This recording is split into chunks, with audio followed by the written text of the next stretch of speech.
जो आज जो टॉपिक है इस वीडियो का वो है ब्यूटीफुल नेचर। प्रीवियस वीडियोस में मैंने फ्रूट्स के ऊपर वीडियो बनाई, हमारी स्कूल लाइफ कैसी है उसके ऊपर आपने वीडियो देखी, और जो और भी कई सारी चीज़ें हैं, आर थिंग्स, आर टॉयज़, इन सब पर वीडियो बने हैं। अगर आपने अभी तक उन सारी वीडियोस को नहीं देखा है तो आप जाइए उनको देखिए, you will learn a lot from those videos. तो आज का जो हमारा टॉपिक है वो है ब्यूटीफुल नेचर। नेचर में पेड़ पौधे और नदियाँ, झरने, पहाड़, पर्वत, कीट पतंगे, एनिमल्स, बर्ड्स, सब आता है। तो आज देखते हैं इस वीडियो में हम लोगों को क्या क्या मिलेगा। So let's read the dialogue box first. This is the dialogue box.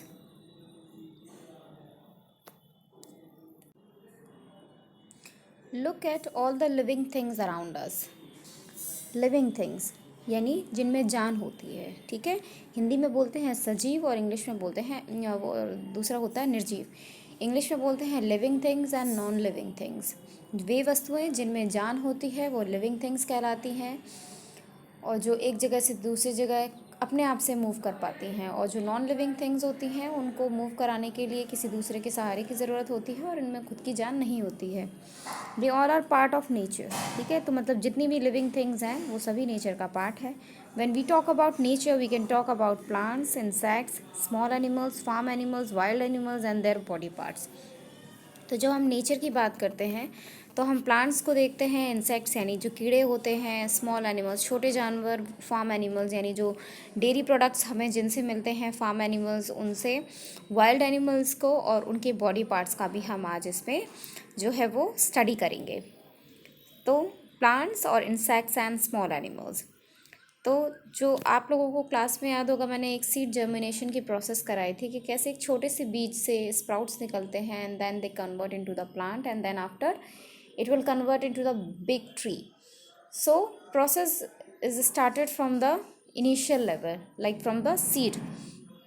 सो सबसे पहले यहाँ पर हम प्लांट्स की बात करते हैं तो हम ट्री पे फोकस करेंगे। So a tree, then a bee. You can I have also placed some pictures also.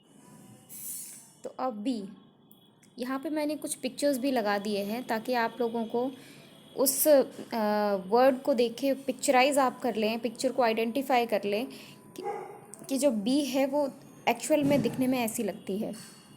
Now मधुमक्खी जिसे बोलते हैं, अ ग्रास ऑफर यानी टिड्डा, अ फ्लावर, और फ्लावर के ऊपर ये जो आपको दिख रहा है this is a lady bird, ठीक है। फ्लावर के पार्ट्स कौन कौन से होते हैं आपको क्लासरूम में पढ़ाया जा चुका है, जस्ट रिवाइज इट। ये पार्ट जो होता है वो फ्लावर है, ये लीफ पार्ट है, ये जो स्टेम है इसकी, और जो नीचे जो मिट्टी के सॉइल के अंदर रहती है वो पार्ट इसका है root. And if there is a fruit तो वो हमारा फ्रूट हो जाएगा, ठीक है। तो ये सारे प्लांट के पार्ट्स होते हैं। और जो एक ट्री का और जो प्लांट का पार्ट होता है वो ग्रास भी होती है, ठीक है। Grass is also a living thing, और ये एक नेचुरल चीज़ है। Now let's come to the flowers. अब प्लांट्स में अलग अलग अलग तरीके के आप लोग फ्लावर्स देखते हैं, जैसे a rose. So rose flower look like this, a daisy, a lily यानी कुमुदनी, अ ट्यूलिप, ये देखिए, a sunflower. Now what is the bird saying? Let's read the dialogue box. Can you see the butterflies? Question mark. आपने ये देखा, जब से हम डायलॉग बॉक्स पढ़ रहे हैं कई सारे सिम्बल्स को हम स्टडी कर रहे हैं। If you can find the point then we will say it is a full stop. If you find a symbol like this then we will say it is a comma. If you find a symbol like this then we will say it is a question mark, ठीक है। If you find a symbol like this then it is a mark of exclamation, जैसे hurray, ठीक है, वाव। तो वाव के बाद जो आश्चर्यचकित होने का जो साइन लगता है, मार्क, वो इस तरीके का होता है, ठीक है। तो हमने आपको सिंबल्स के बारे में भी जो है वो जानकारी दे दी। तो फिर से रीड करते हैं इस डायलॉग बॉक्स को। Can you see the butterflies? They are in the sky, look at the caterpillar, it is on the leaf.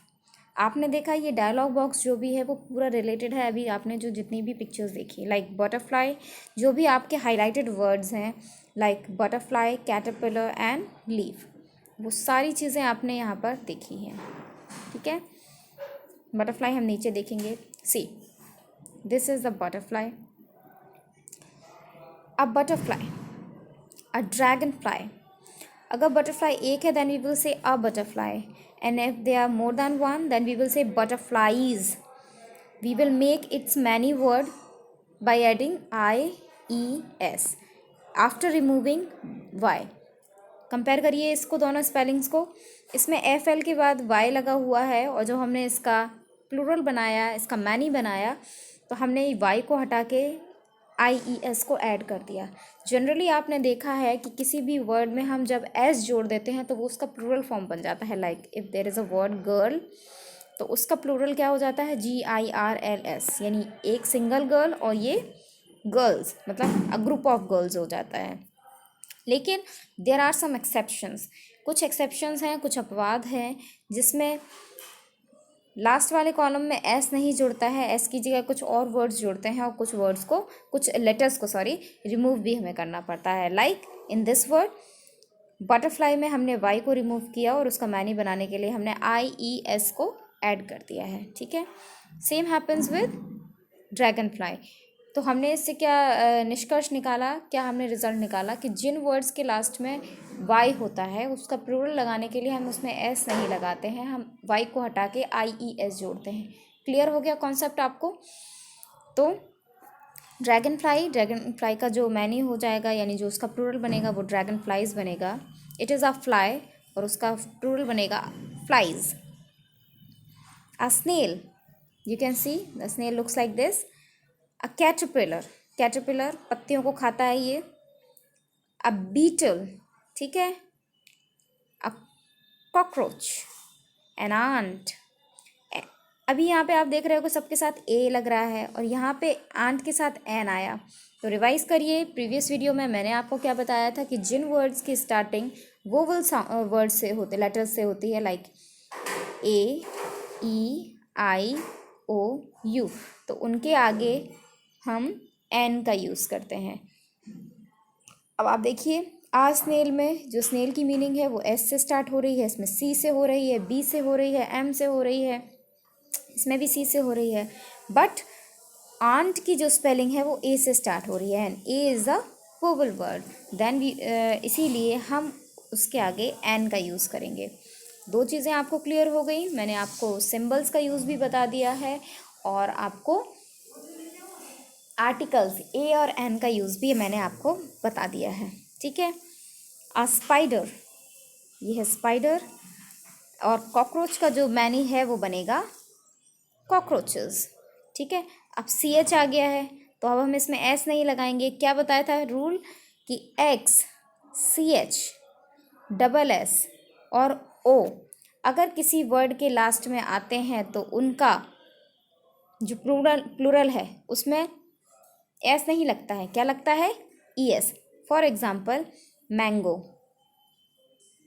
ठीक है, मैंगो, तो मैंगो के लास्ट में क्या आ रहा है? स्पेलिंग में O आ रहा है, तो O एक्सेप्शन है, तो इसके प्लूरल बनाने के लिए हम इसमें क्या लगाएंगे? MANGOES, mangoes. हम इसमें ऐसे नहीं करेंगे MANGOS लिख दें, मैंगोज, ये इनकरेक्ट है, ये गलत है।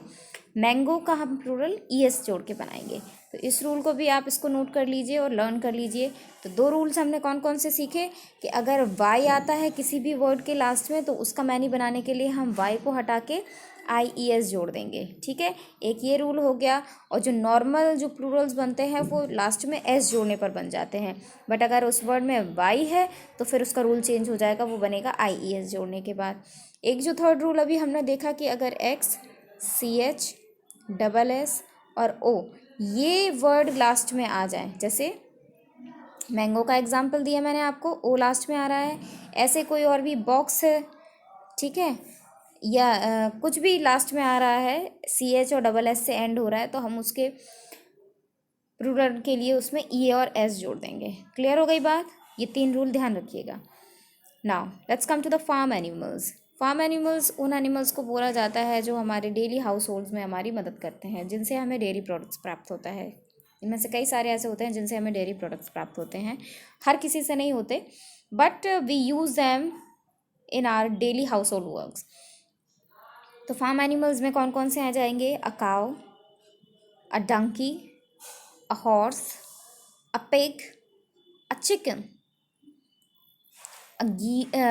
गूज, अ गूज। अब देखिए, एक है गूज, तो हम इसको अगूज लिखेंगे, और अगर ये मोर देन वन है देन वी विल से गीज। ये भी इसका एक्सेप्शन है, ये इसका प्लूरल है, गूज का गीज। अ डक, शीप, ठीक है। अब शीप अपने आप में प्लूरल वर्ड है, अगर एक शीप है तो we will say sheep, a sheep, और अगर ढेर सारे शीप हैं तो वी विल से शीप। इसका शीप्स नहीं होता है, ठीक है, ध्यान रखिएगा, इसमें शीप्स नहीं होता है, इसका जो शीप ही इसका करेक्ट फॉर्म है। तो ये कुछ एक्सेप्शंस हैं, आप इनको याद ज़रूर रखिएगा। अ गोट यानी बकरी। There are 14 animals on the farm. There are, अब देखिए ये डायलॉग बॉक्स है। There are 14 animals in the farm. There are 2 cows, a donkey, a horse, 3 geese, a chicken, a duck, a pig, a goat and 3 sheep। देखा ना, इसको sheeps नहीं लिखा, 3 है लेकिन फिर भी हम इसको sheep लिख रहे हैं।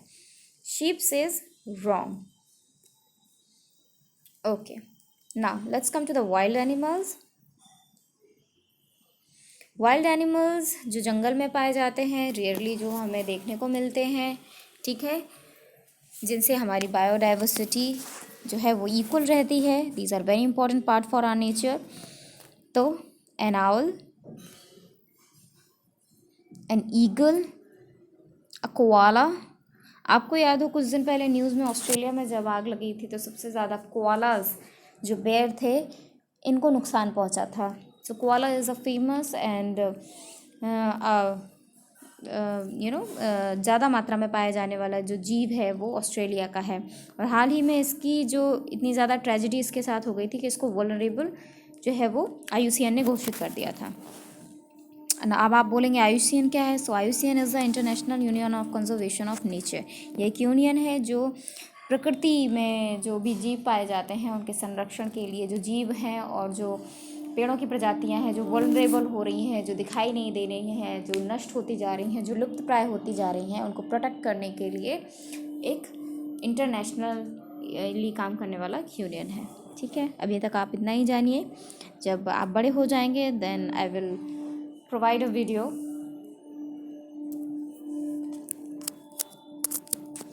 Okay, so a squirrel, a monkey। अब आप बोलेंगे कि मंकीज तो हमें अपने इधर भी मिल जाते हैं। हाँ, मिल जाते हैं, लेकिन जो जंगलों में पाए जाने वाले बंदर होते हैं, वानर होते हैं, वो और भी ज़्यादा डेंजरस होते हैं। So monkey is a wild animal as well as a pet animal. Some people जो हैं वो कुछ लोग मंकियों को पालते भी हैं। So monkey is a pet animal as well as a wild animal also. ठीक है, फॉक्स,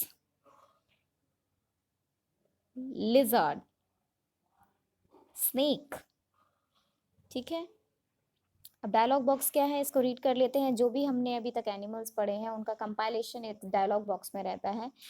तो I can see a snake, ये छोटे छोटे से सेंटेंसेस हैं। जब भी मैं आपको कुछ वर्ड्स दूं, आपको कुछ बनाने के लिए दूं और मैं आपसे कहूं कि इस पर एक कुछ सेंटेंसेस लिखिए, तो आप कैसे उन चीज़ों को अपने शब्दों में पिरोएंगे, ये डायलॉग बॉक्स उसका एग्जाम्पल है, ताकि आपको इंग्लिश बोलनी आ जाए, आपको उस अपने वर्ड्स को सेंटेंसेस में कैसे कहना है, आपको इस चीज़ की कला आ जाए। ठीक है, तो जैसे आपने स्नेक की पिक्चर देखी, so you can see that I can see a snake, it has no legs, it can't walk और रन, इट क्रॉल्स। मतलब ये चलता और दौड़ता नहीं है, ये रेंगता है। क्रॉलिंग मतलब रेंगना। I can see a koala bear, it can climb trees. Koala bear को हमने देखा और जो कि पेड़ों पर चढ़ सकता है। Okay, now beautiful nature, let's see again some pictures and identify the animals. An elephant, a rhino, a gorilla, panda, a lion, a crocodile, a hippo, a bear. Now let's read the dialogue box again. I can see some bears. They are brown. They can swim. They can climb too. I can see some kangaroos. They can hop. Hop का मतलब फुदकना। Kangaroos का जब आपने देखा होगा, kangaroos जब चलते हैं तो they can not normally walk, they only just hop. ठीक है, देखो बेयर्स की क्या क्या खासियत होती है कि वो पेड़ों पर भी चढ़ सकते हैं, नदियों में भी तैर सकते हैं, ठीक है, और नॉर्मली जो ज़मीन होती है उस पर तो वो चलते ही हैं। A camel, a zebra, a tiger, a giraffe. Comment section में बताना है कि भारत का नेशनल जो एनिमल है वो कौन सा है, ठीक है। अ लेपर्ड, तेंदुआ जिसको बोलते हैं। अ वुल्फ, अब वुल्फ का जो प्लूरल है वो बनता है वुल्व्स। अब देखिए यहाँ पर भी एक रूल आ गया कि जिसके लास्ट में एफ आता है वहाँ पे एफ को हटा के वी ई एस जोड़ के हम उसका प्लूरल बनाते हैं। सेम जैसे ही जैसे वाई को हटा के आई ई एस हम जोड़ देते हैं, ठीक है। तो रूल्स को याद रखते जाइए। ये वुल्व्स हो गया। अ कैंगरू, अ डियर, डियर का जो प्लूरल है वो डियर ही रहता है, सेम जैसे शीप का शीप ही रहता है। अगर एक शीप है तो हम ए लगा देंगे और अगर कई सारी शीप हैं तो हम उसको ए हटा देंगे। ऐसे ही डियर के साथ भी होता है कि अगर एक हिरन है देन वी विल से आ डियर, और अगर ढेर सारी डियर्स हैं तो हम ए हटा देंगे, it will be only deer. Clear हो गई आपको बात? There are some deer, they can run fast. ठीक, अब देखिए बॉडी पार्ट्स देख लेते हैं। हर एनिमल अपने आप में डिफरेंट होता है, they have some different different body parts also for their survival. Same insects में भी होता है, हर इंसेक्ट्स देखने में अलग होते हैं, अलग अलग क्वालिटीज़ पाई जाती हैं, अलग अलग कलर्स पाए जाते हैं, क्या उनका वो होता है, हम सभी चीज़ें देखेंगे। सो let's read the parts of butterfly first. Okay, so this is a butterfly, you can सी। ये जो इसके एंटेना टाइप्स ये तो देख रहे हैं आप, उनको बोलते हैं फीलर्स। इन्हीं की सहायता से जो बटरफ्लाई है, जो तितली होती है, वो पता लगाती है कि फूल कहाँ पर है। ये सेंसर होते हैं उसके, ये उसके विंग्स होते हैं यानी पंख, और ये उसकी मेन बॉडी होती है। समझ गए आप? इन्हीं दो एंटीना से वो पता लगाती है कि फूल कहाँ पर है, कहाँ जाना है, कहाँ उड़ना है, किस साइड को जाना है। Now it is a monkey. Monkey का बॉडी पार्ट, बॉडी स्ट्रक्चर देख लेते हैं। ये उसकी आंखें हैं, एन आई। एक ये एक कान को हम बता रहे हैं तो एन ईयर हो जाएगा। If we talk about two ears then we will say ears. A nose, a mouth, an arm, leg, और ये जो इसकी रोएदार संरचना जो स्किन पर होती है उसको बोलते हैं फर। क्या बोलते हैं? फर। ये सिंगुलर में भी फर होता है और प्लूरल में भी फर होता है, इसको फर्स नहीं बोलते हैं हम, ठीक है। It is for only. समझ आ गई होगी आपको बात? चलिए नाउ स्नेक। स्नेक की भी जो बॉडी होती है वो ऑलमोस्ट सेम ही रहती है। ये अकशेरुकी जानवर है, ये क्रॉलिंग करता है, और इसकी बॉडी पर जो ये स्ट्रक्चर पाई जाती है, ये देखिए दूसरे पिक्चर में इसको क्लियरली दिखाया गया है, थोड़ा हाईलाइटेड किया गया है। इसको बोलते हैं स्केल्स, ठीक है। जो ये क्रिस क्रॉस ऐसे करके जो स्ट्रक्चर बनी होती है इसको बोलते हैं scales. Now let's read the dialogue box. I can see a butterfly. It has colorful wings. It can fly. There is a rhino. It is gray. It has sharp horns. चलिए, ये eagle है, इसको देख लेते हैं। ये इसकी चोंच है जिसको बीक बोलते हैं। ये इसके क्लॉज यानी पंजे हैं। ये पीछे वाला हिस्सा इसका टेल यानी पूंछ वाला एरिया है। ये इसके विंग्स हैं, और ये जो छोटे छोटे से पंख पाए जाते हैं इसको बोलते हैं फीदर्स। क्या बोलते हैं? फीदर्स। और कई सारे फीदर्स का कलेक्शन जो होता है उसको बोलते हैं विंग्स। समझ आ गई आपको बात? तो feather is a part of wings. It's a rhino, ठीक है। तो ये राइनो की जो सबसे खासियत होती है ये होती है इसका हॉर्न। इसीलिए इसी हॉर्न के लिए, इस हॉर्न का यूज़ जो है वो मेडिसिन बनाने के लिए किया जाता है, तो इसीलिए इसका बहुत ज़्यादा मात्रा में शिकार होता है, हंटिंग होती है। ये इसकी टेल है और ये इसके लेग्स हैं। कभी आप जू जाएंगे, you will see the rhino. ऐसे ही कुछ और एनिमल्स होते हैं जिनके पास स्पेशल टाइप का एक बॉडी पार्ट्स होता है। लाइक कैमल की अगर हम बात करें तो उसके पास एक हम्प होता है। ये हम्प इतना अच्छा होता है, you will read in your story book, कि इसमें ये अपने खाने और भोजन को स्टोर करके रख लेता है। मतलब एक बार में ये 200 लीटर पानी पी सकता है, 200 लीटर से ज़्यादा भी पी सकता है, और हफ्तों तक ये बिना पानी के जी सकता है। बाद में क्या होता है, ये धीरे धीरे धीरे धीरे वहीं से अपने जो जहाँ पर स्टोर किया होता है वहीं से अपने जो आपूर्ति करता रहता है। एलिफेंट के पास एक ट्रंक होती है और उसके टस्क होते हैं, यानी सूंड ट्रंक होती है और उसका जो दांत होता है, हाथी दांत जिसे बोलते हैं, उसको टस्क बोलते हैं। इसी टस्क के लिए एलिफेंट का भी शिकार होता है। एलिफेंट के टस्क का यूज ऑर्नामेंट्स, यानी जो जेवर होते हैं, हाथी दांत के जेवर, उनको बनाने के लिए किया जाता है। और भी कई सारे आर्टिफिशियल डेकोरेटिव्स भी होते हैं, उनका भी यूज इसी टस्क से किया जाता है, इसीलिए एलिफेंट का शिकार भी इसीलिए होता है। बेयर के पास एक पंजा होता है, अ पाव, ठीक है। ऐसे ही पैडेड जो पंजा होता है वो टाइगर्स और जो शेर होते हैं इनके पास भी होता है। और जो गोट्स होती हैं उनके पास हॉर्न्स यानी सींग होते हैं, ठीक है।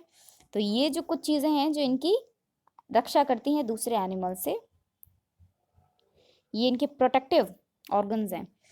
तो मॉडल राइटिंग में आज हम क्या देखेंगे, हम एक बटरफ्लाई को देखेंगे। बटरफ्लाई के बारे में हम जानेंगे कि पिक्चर आइडेंटिफिकेशन कैसे किया जाता है। आप सबसे पहले एक पिक्चर को देखिए, उस पिक्चर में आसपास क्या है पहले जस्ट सिर्फ देखिए आप उसको, no need to think anything, just watch it. अब आपने देखा, सबसे पहले आपको जो मेजर चीज़ है, जो हाईलाइटेड चीज़ है, वो है इसमें बटरफ्लाई इस पिक्चर में। तो आप बोलोगे this is a colourful butterfly, you can C so many colours on it, so you will say this is a colourful butterfly. अब कलर है तो कौन कौन से कलर हैं तो आप उनको भी मेंशन करिए। It is blue and black, blue और ब्लैक दोनों हो गए। अब उसकी पोजीशनिंग क्या है, कहाँ बैठी है, तो it is on a flower, ठीक है। अब उसका बॉडी स्ट्रक्चर कैसा है, बॉडी स्ट्रक्चर में it has a small head and big wings, छोटा सा सिर है, बड़े बड़े पंख हैं। इट कैन फ्लाई, मेन उसका जो वो है मूवमेंट वो होता है फ्लाई, एक्शन वर्ड जो उसका है वो है फ्लाई, तो इट कैन फ्लाई। तो इस तरह से पिक्चर ऑब्जर्वेशन, पिक्चर राइटिंग आपकी हो गई है। क्लासरूम्स में भी जब मैं आपको कोई भी फ्लैश कार्ड अवेलेबल कराऊं पिक्चर राइटिंग के लिए, तो आप इसी तरह से किसी भी पिक्चर को राइट करेंगे। सबसे पहले उसमें देखिए क्या क्या आप देख रहे हैं वो भी लिख सकते हैं। अब इसमें और भी अगर हम चीज़ें लिख देते तो आप लिखते कि there is a beautiful natural look behind, so many flowers are there is a green grass around the butterfly। तो आप इस तरह से भी लिख सकते हैं, बट दो sentences should be typical for you, so start some small sentences at the beginning। Okay, now second picture you can see two giraffes। अब आपने क्या देखा, सबसे पहले तो दो जिराफ ही दिख रहे हैं, तो I can see two giraffes, ठीक है। कहाँ पर खड़े हैं, they are on the grass. कौन सा कलर है जिराफ का, दे आर ब्राउन। अब खासियत क्या है, तो लॉन्ग नेक्स, ये देखिए जिराफ की जो खासियत है वही है उनकी लंबी गर्दन। They have long legs too, और उनके पास उनके जो है वो लंबे लंबी टांगे भी हैं। दे can run but they can't climb, वो दौड़ तो तेज सकते हैं लेकिन वो पेड़ों पर चढ़ नहीं सकते, उन्हें पेड़ पर चढ़ने की जरूरत भी नहीं है, because they have a long neck, खड़े खड़े वो पेड़ों की पत्तियां खा सकते हैं, ठीक है। तो इस तरह से ये हो गई picture writing. Now this is the picture. अब आपको इसकी पिक्चर राइटिंग करनी है अपनी कॉपी में। जो भी आप rough copy, rough work use करते हैं, रफ कॉपी में आपने अभी तक जो भी सारी चीजें मेंशन कर रखी हैं, आप वहीं पर कोशिश करिए खुद से लिखने का कि इस पिक्चर में आप क्या क्या देख रहे हैं, और उसकी पिक्चर राइटिंग आपको 5 सेंटेंसेस में, 7 सेंटेंसेस में करनी है, ठीक है। ऑल द बेस्ट बच्चों, बाय बाय, मिलेंगे नेक्स्ट वीडियो में।